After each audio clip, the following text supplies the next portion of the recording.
I'm looking ahead to 2022, damn it. There's a ton of talent on this team. There's a higher ceiling than what we've seen up to this point.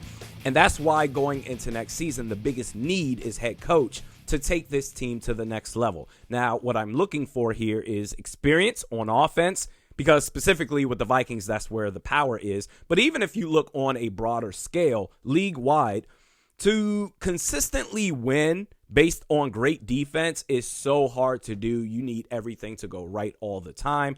And quite honestly, I'd rather go the opposite route of what the Vikings have done these past 8 years. Meaning, if I have to choose, I would much rather go through a rotation of defensive coordinators, new defensive coordinators, every other year, opposed to new offensive coordinators. Someone who has guts, someone who coaches to win the game, someone who appreciates the personnel that we have, and a good communicator. Not necessarily a player's coach, but someone who knows how to get the message across to his players for them to buy in. Now, honorable mention here, Kellen Moore. I'm not quite there yet. He's done a fantastic job in Dallas, but I need to see more. And some coaches, I'm not saying Kellen Moore, he falls into this category, but some coaches are just better suited being coordinators, focusing on one side of the ball. It's one thing to call great plays at the right time. It's a whole different situation where you have to oversee the entire team. So I need to see more from Kellen Moore. And Lincoln Riley, I would love to have him. That would be my number one pick for the Minnesota Vikings new head coach. But I just get the feeling that he's going to be an Oklahoma Sooner for life. That's just me. With that said, I have 3 candidates to serve as the new head coach of the Minnesota Vikings, starting with Brian Daboll.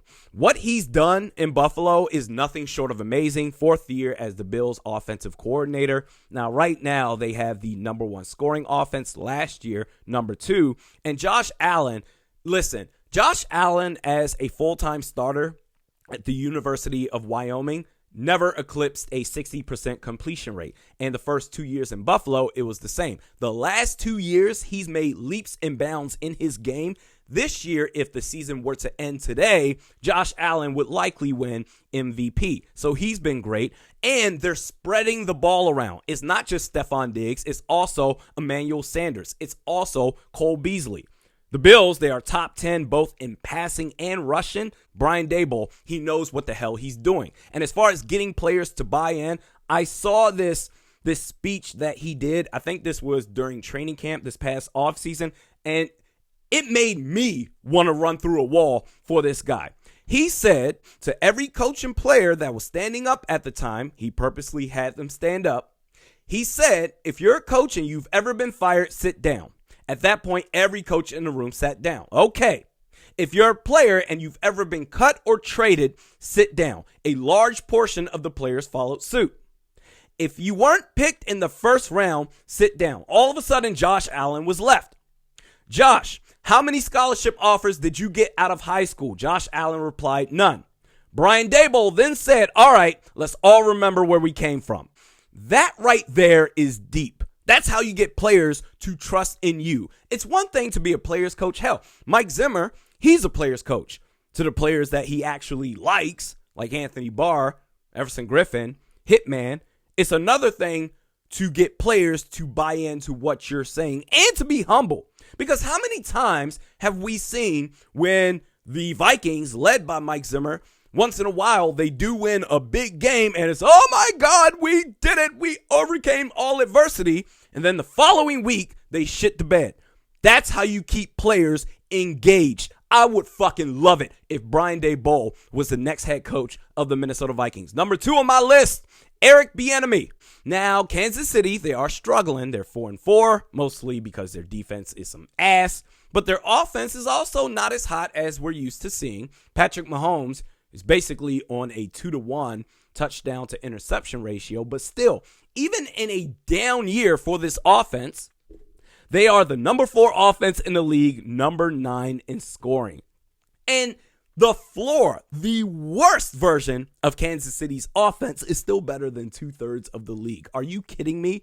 And there's never been an issue, even with Travis Kelce, Tyreek Hill, even when they had Sammy Watkins, there's never been an issue spreading the ball around. Have you ever seen a moment where, oh my God, the Chiefs, you're only focusing on Travis Kelce or only on Tyreek Hill? No, they know how to utilize their weapons. And yes, Eric Bieniemy, he doesn't call plays. Andy Reid, he does that. But Bieniemy is no doubt in the ear of Andy Reid with valuable information. And there was this one speech, not even a speech that he gave. He was in an interview last year. I can't share the video because then I'll get flagged for it. But he did an interview last year, and the synopsis of it was, listen, I tell my players this all the time. You can be the most talented player on this team, and you're going to get yours, no doubt. But there are going to be moments where you have to sacrifice a little bit in order for us to have the best chance to win, and here's why. That is so much better than, because in this generation of players, don't just tell them what to do. They want to know why. That's so much better than it's my way or the highway. Damn it, do what you're told. Eric Bieniemy, new head coach, sign me up. And number 3 on my list, Doug Peterson, fired after the 2020 season from Philadelphia, but he is a Super Bowl winning head coach in recent history with a backup quarterback in 2017. Now, some of that can be attributed to then offensive coordinator, now head coach of the Indianapolis Colts, Frank Reich. Sure, but that following year, 2018, the Eagles, they made the playoffs again, beat Chicago at Soldier Field on the road, damn near in the divisional round, damn near beat the Saints, again with a backup quarterback. So Doug Peterson, he's a tough football coach. I think what happened between him and Philly was, listen, man, this is a system league. You wish you could have quarterbacks like Aaron Rodgers or Tom Brady or Patrick Mahomes, but it just doesn't work that way. It's all about the system for the majority of the league. Doug Peterson and Nick Foles, they just work together. I feared, as a Vikings fan,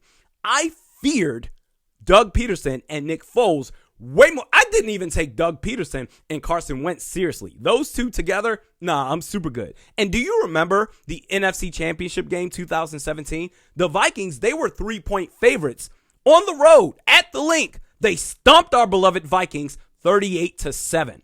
And I'm on record. I don't remember which video this was, but I'm on record, damn it, on this YouTube channel at the time.